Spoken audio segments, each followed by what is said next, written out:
Good evening, sim racing fans, and welcome to the inaugural event in the Hometown Hero Series. It's the 2019 inaugural Simfest here at Lanier National Speedway. John, we're here. 75 laps, the first event in the Pro Late Models, and they're going to be racing for $50 in prize money. We got the Super Late Models coming up next. That's the big main event of the night, but first we got to get things out of the way with the Pro Late Models, and boy, we got a stout field of Pro Late Model drivers here set to go racing in this 75 lap feature.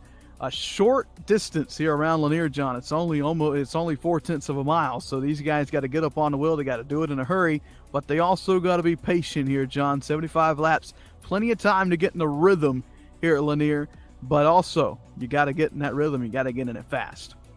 Absolutely, Ben. It's an evening turning into night kind of thing here. We're going to start off a little bit of sunshine track, but then once the lights jump on and the sun goes down, we're going to have a cool racetrack and see a lot more grip and maybe a little more fender rubbing even. Absolutely. Let's go ahead and take a look at tonight's track facts heading in to Lanier Speedway. We mentioned it, the inaugural Simfest. Beautiful Braselton, Georgia is where this track is located, just across the street from Road Atlanta. We mentioned just right at 4/10 of a mile, opened in 1982. 12 degrees of bacon, seats around 8,000. And the things we talk about tonight, John, patience, and then the big checks at the end of the night going to the winners, and the top 10 all get paid out in each event. So that's a pretty hefty payday for quite a few of these drivers. Fix that up so everybody's on even playing fields. And we mentioned it there, Pro Late Models 75 laps, Super Late Models 200 laps. So we got to get this one out of the way first, though, John. $50 going to the winner. Not a bad payday for only 75 laps. Not bad at all, Ben. I'm kind of jealous. If I had known we had so much money in on this, I might have jumped in on that a little bit. Now, we know the truth. I can't drive a late model to save my life, but I don't mind broadcasting them. That you don't, and it's gonna be a good show nonetheless. I think we're in for one heck of a treat. So glad you've tuned in live, and we're debuting our first, we'll call it our triple threat right here on the Sim Racing Network. We're live on our YouTube, our Twitch, and our Facebook page. So wherever you're tuning in from, let us know where you're tuning in from. Let us know that you are tuning in, and be sure to share the link with your friends and family. If you're on YouTube, be sure to subscribe to our channel and turn on notifications so you can be notified whenever you go, or whenever we go live, rather.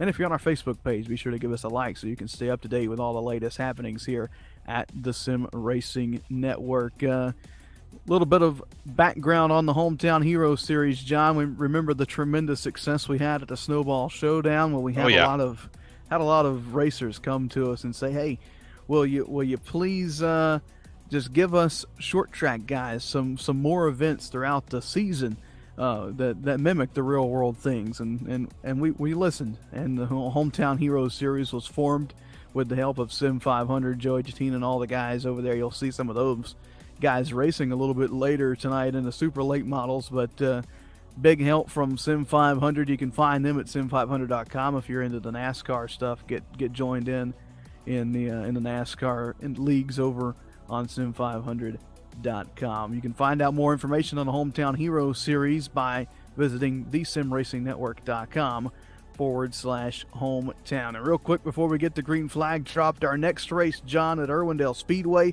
it's the Winter Meltdown on February 6th and 28th. Don't miss that, and that'll be coming up here. That's just around the corner. You know, it's just now less than a month away, so it won't be long before we rack them and stack them and do it all over again. But first, we got to get this one out of the way, and let's go ahead and run you through the starting lineup here tonight for the 75 lap Simfest at Lanier. And it's a stout field, like I mentioned, and we'll start off with the pole, and it's going to go, John, this is a very familiar name, to the driver who won the iRacing iFlag 100 back in December. That's the number 40 of Jimmy Mullis. His outside will be the 51. That's Justin Fuller. And coming in third is the 67 of Colin Allman. Allman, sorry. And I'll probably just slaughter that poor guy's last name. And coming in fourth there, Daniel Williamson in the 01. Devin Morgan will roll off inside in the fifth starting position, number 12. Outside of him, Gilliam Fortin In the number 13, he starts 6th. I got this guy right here. Ryan Blanchard comes in 7th. I've raced Ryan a few times. Damn good driver. And Caden, I'm not even going to try and say that last name. Lasovich, I'm being told by my producer. Thank you, Mitch. Caden Lasovich in 8th place. Max Cookson will start 9th, and Trey Edson going to roll off in the 10th starting position. The rest of the field going to scroll across the bottom of your screen. Looks like 26 Pro Late models will take the green flag for 70 laps here at Lanier, John. And boy, it's getting go time. We're moments away from dropping the green flag. Now, I will say that this race does have a 50-minute time limit. If we do get close to that, John, I don't think we will, though, with the caliber of drivers that we have here tonight. Oh, probably not, Ben. I mean, these guys are turning laps at 13.4 and slightly between 13.4 and I think 13.9 was the slowest one we saw that got a lap in. So these laps are going to fly by in a hurry. That they will. From 1st to 19th, the field is separated by 0.2 of a second. How about that for the top drivers in all of sim racing? The road to the Snowball Showdown, and for these drivers in the Pro Late model, the iRacing iFlag 100, the road is set to begin. Jimmy Mullis won the race back in December, and he's looking to have a kickstart on the season here at Lanier. They'll stack them up 2 by 2 by 2. The inaugural running of Simfest in the Hometown Hero Series is underway. And that's a great start right there by both drivers on the front row there, the 40 of Mullis and the 51 of Fuller on the outside. Neither one of them got much of an advantage there, and Fuller's still stuck up there that outside line. In the meantime, down there in third, you got the 67 who picked his left front tire up off the ground right there. Yeah, this setup is a little wonky on these cars at times. If you get down on that apron, it almost drives like a dirt late model, John. It picks that left front up. If you really get on the gas, look at Mullis coming off 4 there, really hiking it up. Fixed setups here, so everybody's on the same setup. Look at Justin Fuller trying to slide in there in front of the 0-1 machine of Williamson. He'll do that. Top 5 goes single file down into turn number 3 and 4. We have to go back to about the 5th or 6th, maybe 7th position, where you find Max Cookson in that number 39, battling side by side with Fortin in the 13. Fortin gets up and into the wall. No harm, no foul. These cars can take a little beating. Yes, they can. All he's doing right there, Ben, is just rubbing a little excess paint off. And in the meantime, just behind him, the 76 checked up a little bit, kind of bothered up. We got a caution on track. First caution of the night is going to have Nick Fralino around up in turn number 1 and 2, and that puts us under yellow for the first time as he and Jason Powell come together. Looks like Powell just sent it a little bit too hard down into turn number 1 as we get the replay pulled up. Powell able to continue on. Fralino, though, goes up and into the outside retaining wall, slowing us down for the first time here at Lanier. That's unfortunate to see this early into the race. A little too aggressive, I think, there from Powell possibly, but that's going to slow things down here a little bit, Ben. Let these guys catch their breath and maybe consider their options from here on out. Man, and bad break for Fralino as that contact really upset the toe on that car. We call that crabbing here in the stock car world. That car not going straight down the straightaways, and that will probably end up being the end of the night for Fralino. Had a bad streak luck at the iRacing iFlag 100, and already early on in Simfest he has problems there in the number 5. Yeah, he's got some serious damage to that suspension there, Ben. Like you said, he's crab walking that thing down the front stretch, looking at his steering wheel. Looks like he's holding it at almost a 90-degree angle just to get to go straight. So a bad break nonetheless, putting us under caution for the first time, though, here at Lanier. And up front, it's been Jimmy Mullis who is carrying the left front tire here around this racetrack. Now, John, we have the dirt version on this track, and it's not anything out of the ordinary to see that happen on the dirt side. But boy, oh boy, here on the asphalt side, it's one of those deals where you don't really see it too often. But nonetheless, that really shows the power that Mullis is putting down on corner exits. So he'll choose the inside for this restart there in the number 40. To his outside, it'll be Colin Allman, the bridesmaid, all weekend long in the Snowball Derby, it seemed. Finished second in the iRacing iFlag 100. to Jimmy Mullis. Finished second in the Snowball Showdown 300-lap race. He did win the pole for both events. He started third tonight. He's up to the outside front row looking for more as we're back underway here in Simfest. Boy, Mullis got a good jump that time, Ben. He takes the lead immediately. The 67 of, excuse me, I'm sorry, Colin Allman jumps down there behind him. We got the 51 of Fuller in third, and Daniel Williamson bringing up fourth. Williamson trying to get down in front of the 12 machine of Morgan, but Morgan fighting there on the inside line.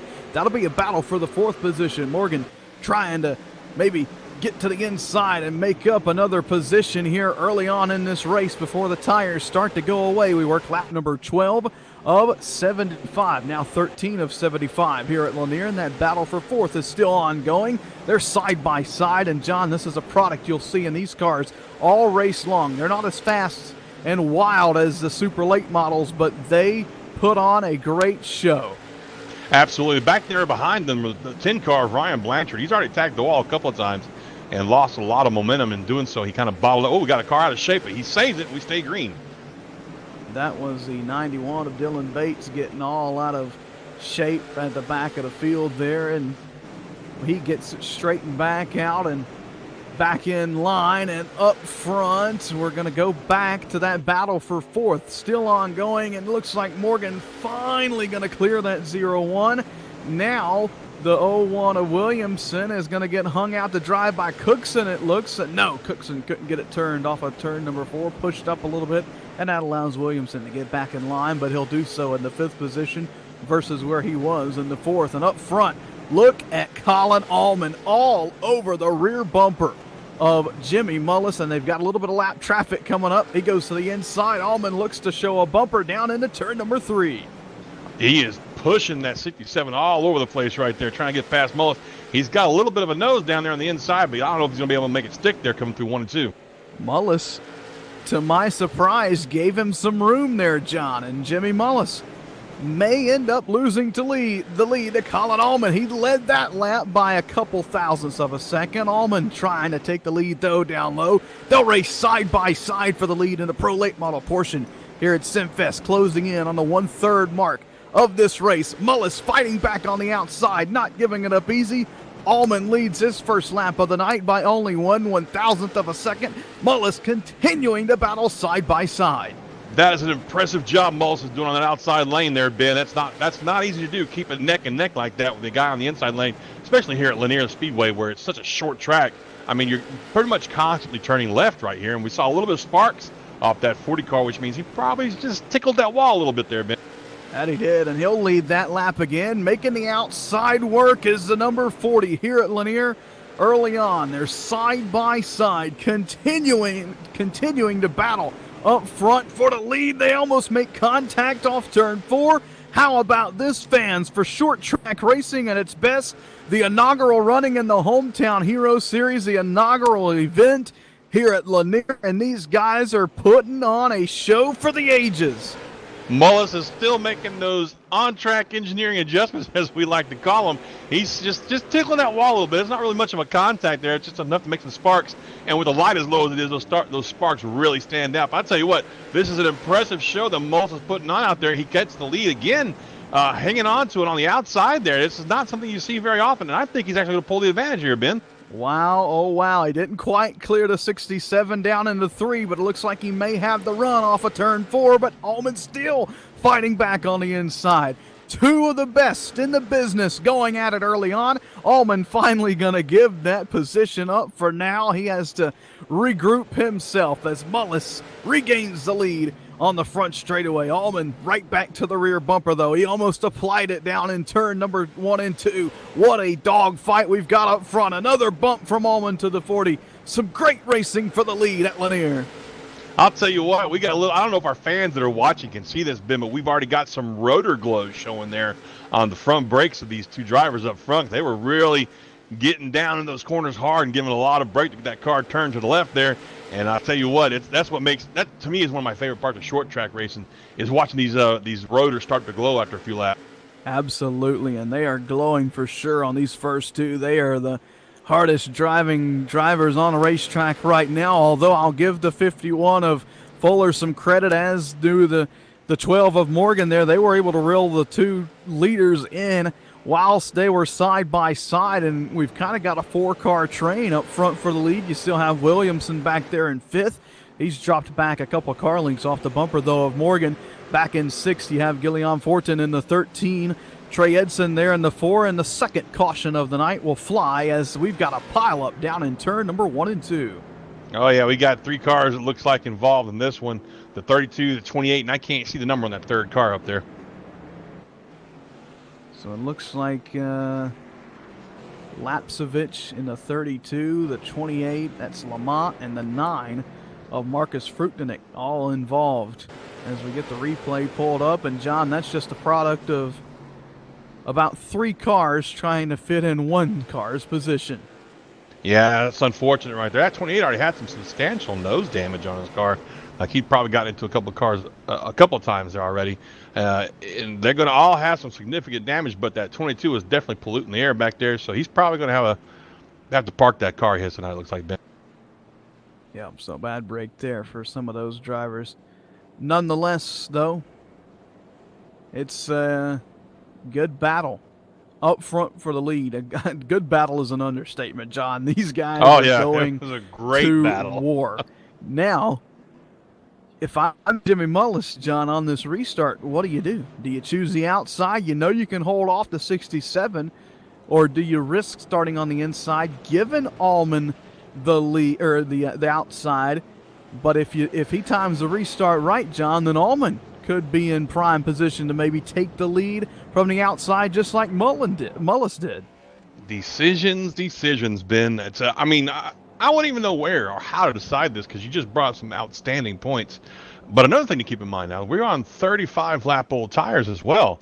So at some point, that's going to play into this decision of his is, do I have enough tires to make it stick on the outside without really contacting that wall? We've seen him scrape a little paint off the last couple of times that they were battling like that on the outside. But if he gets in that wall too hard, that could end his night early. It certainly could. You also have to worry about the tires on the inside line. Maybe they're not good enough to make the turn and keep the car down. Keep the momentum up coming off the turns. It looks like Mullis will choose the inside line here for this restart. Just closing in on the halfway point. Only 2 cautions so far in the Pro Late Model 75 lapper here at Lanier. Pace car to pit road. We're back underway. A good restart for Mullis. A good restart for Allman. Down into turn number 1 and 2. Allman to the outside. Can he keep that position? There's contact between the 2. Allman has to chase it up the racetrack. That was sportsmanship all on Allman right there in that 57 car. He could have not lifted. He could have let the 40 come up and get into him and wind up in the outside wall, but he chose to be a sportsman about it and lift and not cause a wreck between the 2 leaders and the rest of the field. So here we go. He's trying to fight to keep that second spot now because he did lift and lose a little bit of momentum there. That he did, and they'll battle it out hard now for that second position. Justin Fuller down on the inside. Allman on the outside. Boy, do they get close down the back straightaway. Allman doing everything he can to try and clear the 51 down into turn number 3. Can't get there. Can he clear him down into 1? Probably not going to get him this time again, so he'll have to continue to work on that 51 to try and clear him down into 3. Can't quite pull down just yet. That's got to be frustrating for Allman as he sees Mullis start to inch further and further away. Absolutely. He's looking up there in that windshield and seeing that 40 car pull further and further away from him. In the meantime, he's got to concentrate on not getting into the 51 and not letting the 51 get too much of an advantage there. But right on his bumper, he's got the 12 car of Devin Morgan fighting for that spot as well. That he does. And these guys, and we have another caution on the racetrack here. It'll be the 3rd one of the night. And it must have been a quick spin as everybody already back underway. We'll see if we can find what it was for. Only thing I can see, Ben, is we had a really slow car on the front stretch, that 28 of David Lamont, who's got a lot of damage on that car. That might have just been what it was. Oh, it was a 13. It was a 13 of Fortin and Max Cookson getting into it and just getting sideways. They kept it going, but nonetheless, officials decided it would have been a good idea to throw the caution there as on the side of safety versus the incident behind. So there you go. Off turn 4. Looks like Cookson just kind of washed up into the 13 and gets into him, turns him sideways on the front straightaway, putting us under caution for the 3rd time here tonight at Lanier. And this is going to give everybody a chance to cool these tires off and their heads for that matter. Get a little bit cooler heads prevailing here. Now, Ben, we saw the 67. He gets scored in second place, so he held on to his spot there. But I'll tell you what, he's got to be a little nervous about restarting that outside again. That he does. And had he not, had Mullis not run him up the track there in turn 2 and the two made contact, I think he would have had something for the 40 had they not come together over there. And we're just gonna have to watch this restart. Mullis may be thinking it may be a good idea to restart on the outside. And you know, if I'm in that 40 machine right now leading this race, I've got control of the restart, John. I can fire whenever I want. I know my car is good on the outside. I've seen Allman not be so well on the inside. I'm leaning towards the outside on this restart. All very, very good points. But I do want to touch base on one thing again, like I said earlier. Folks, we've all done a lot of short track racing in our air racing careers. We've seen and watch a lot of, and look at that, Mullis take the inside lane there. But as I was saying, we've seen a lot of short track racing in real life on TV, and I'm so impressed with the 67 letting up right there at that last restart and not forcing the issue with the 40. That was really impressive. Absolute sportsmanship there out of Allman as we get set for the restart. There it is. We're back underway here at Lanier. Not as good a restart there for Allman on that one, and he's got the 51 already back to the inside, and Allman's got to be thinking, oh no, not this again. I'm going to have to fight back 10 more laps to get back around, and Fuller sends it down into 3. They make a little contact. Allman got scooted up the racetrack, and they race down into turn number 1, continuing to go side by side. Allman looks really good on that outside. Oh, we got a little contact between the two of them. The 51 out. Is just a little square. They're going to bottle up everybody right there, but they get it sorted out, sort of. Wow, that was exciting. But in the meantime, 40 is checked out. Mullis looks in that mirror of his and sees all this action behind him, and he's like, good for that. I'll take that big old cushion. In the meantime, back there, we still have a big... Oh, wow, the 67 just tagged the wall there, Ben. Yeah, so he finally drops back in behind the 51 after some tense moments there, to say the least, over in turn number 3 and down the front straightaway. So Justin Fuller makes his way up to second. Colin Allman right behind him and right on that rear bumper as they race to the back straightaway. It's all Jimmy Mullis out in front of this field in the Pro Late Model 75 lapper. And behind them for third spot, we've got a great fight going on here between Daniel Williamson in the 01 and the 12 car of Devin Morgan. And they got a slow car down the inside. It's going to bottle everything up. Everybody gets into the bumper there. And now we're going to be 4 wide coming down the front stretch. That's just not going to. 3 wide going down to 1, and that's just not going to work. Look at this. Wow, the lap machine really not helping the lead cars out there. And everybody is scrambling to get around the 29 as he chose to keep the inside line there, and he's continuing to drive on the inside line, and they're continuing to be out of shape on the back straightaway. My, oh my, some tense moments here late in this one as we're under we're past the 2/3 mark of this race, rather, and we're under the 20 lap to go mark. Working 57 of 75. Colin Allman back to second around the 51 of Fuller. All you kids out there watching this race live right now, that is not the way to be a lap down car. If you're underpowered and if you're behind, don't get in the way like that, for goodness sakes. But you said it, man. Allman back to second place up there with a great power move going by the 51. So he sets his sights on the leader there of Jimmy Mullis in the 40. And I'm going to be honest with you, Ben, if we stay green, I think the 7's got something for Mullis. We'll have to see. Closing in, 16 laps to go this time by. I just don't know if he'll have enough time, John. 1.1 second there at the line. He'll have to close in almost a 10th a lap to do it.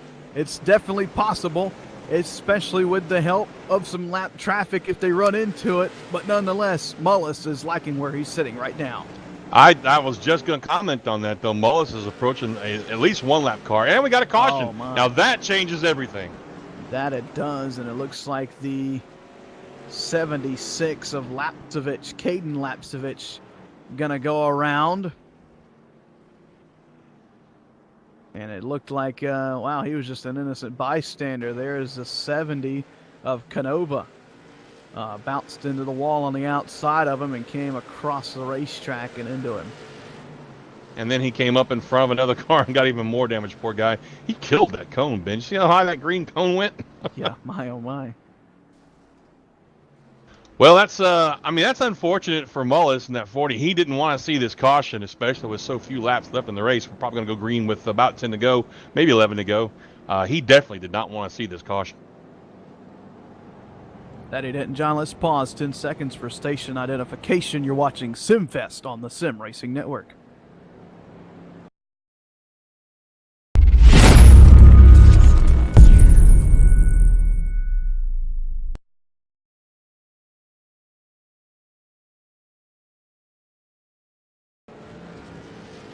Welcome back, race fans, to Lanier. We're just about ready to go back to green. We have a little over 10 laps to go, about 12 laps to go right now.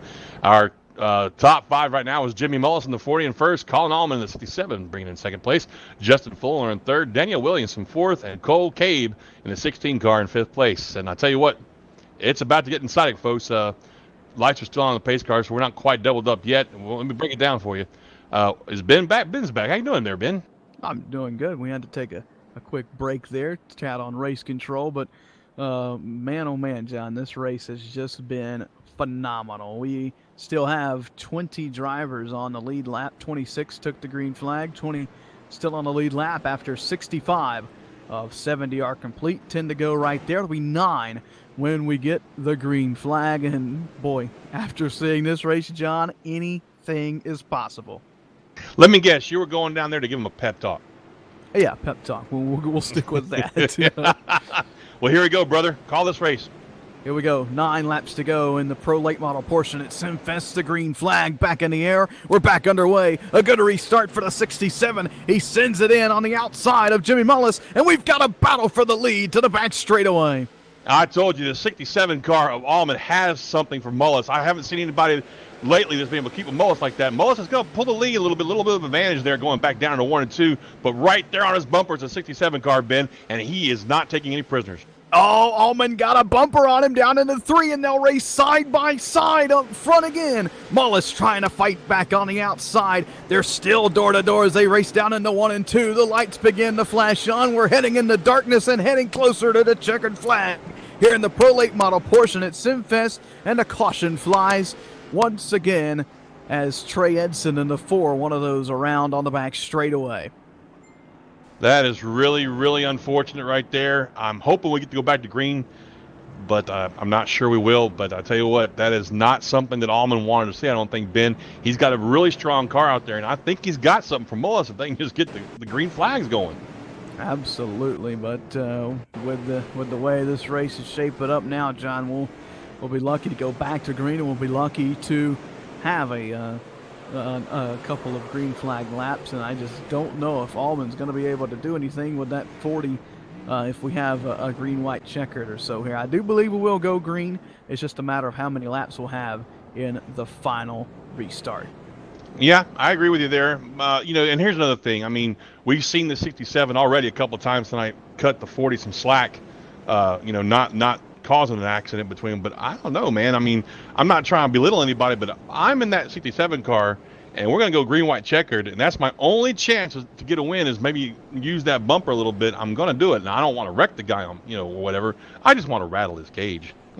Oh, absolutely. Anything goes here in the final laps. I mean, you're going for history in the making here.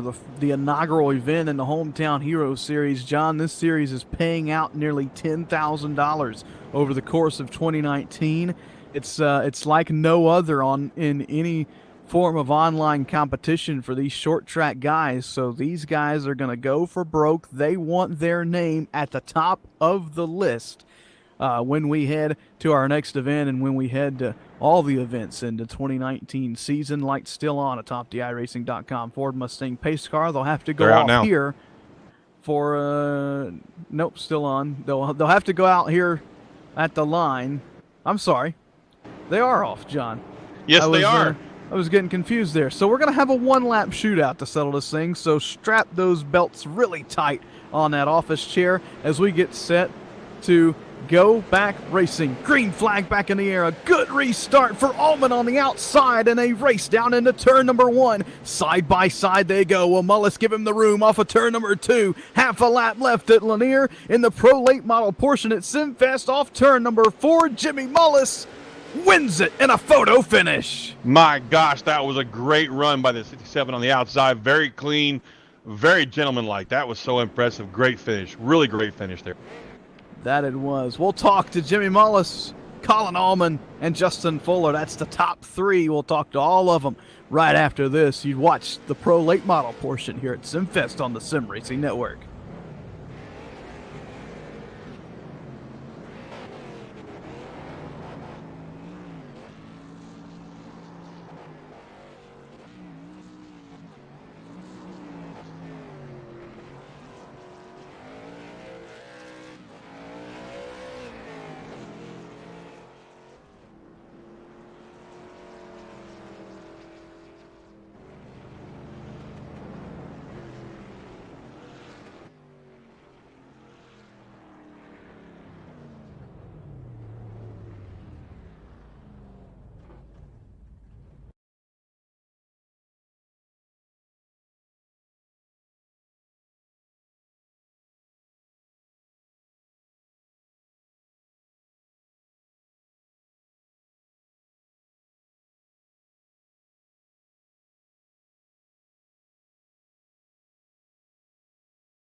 Welcome back to Lanier as we have our breaths finally caught after that wild pro late model deal. And John, we still got a 200 lap super late model race coming up next. And you've made your way down to pit road with Justin Fuller, who had the absolute best and possible front row seat to that battle for the lead. That's right, Ben. I've caught up with Justin Fuller down here. And I tell you what, Justin, that was a hell of a show you guys put on down there up front. What'd you think about that race in front of you? And you got third place. That's nothing to laugh at, man. That's a damn good finish.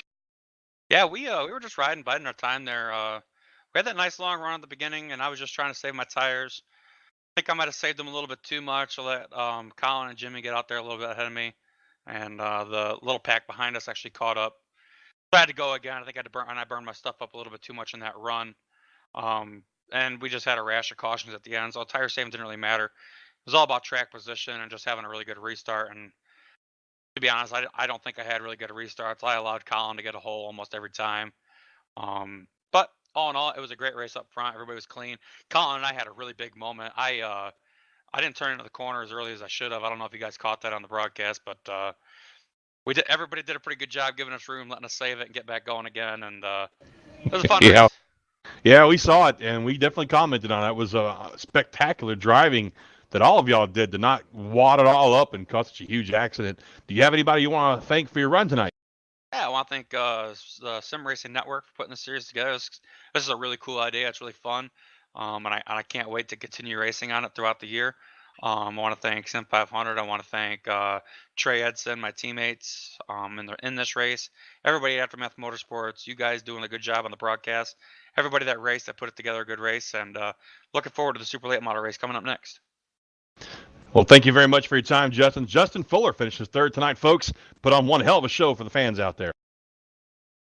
There you have it. Third place finisher, Justin Fuller. And now John's going to work his way down pit road and catch up with the driver who was bridesmaid in the snowball showdown weekend. And boy, John, it's not looking too good for him right now. Bridesmaid here at Lanier to Jimmy Mullis again.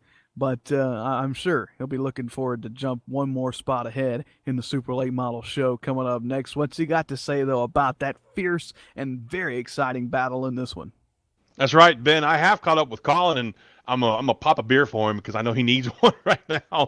Colin, man, that was a hell of a show you guys put on. And let me just be the first to say this, man. I've been doing sim racing for a long, long time. I did some short track racing myself and super late models up north.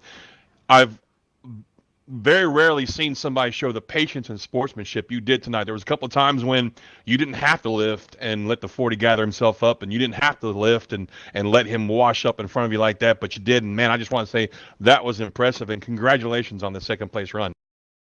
Yeah, thanks, man. Hopefully one of these times I'm gonna win one of these things. But me and Jimmy, we race real hard, real clean, real close. I don't think me and him have. I think me and him have touched once, and it was tonight. But it was a lot of fun. We battled hard. I timed that last restart perfect. I thought I was going to be able to get a run off of 2. I thought I was going to get a little bit more of a run than I did, but I didn't. And he ended up winning it, which is cool. I like racing against Jimmy. We have a lot of fun. Well, my friend, it was an impressive show throughout the entire race tonight, and Ben and I would like to thank you for what you've done tonight. That was really impressive. Do you have anybody you want to thank for your second place run tonight, and maybe a special prayer needed for a win sooner or later?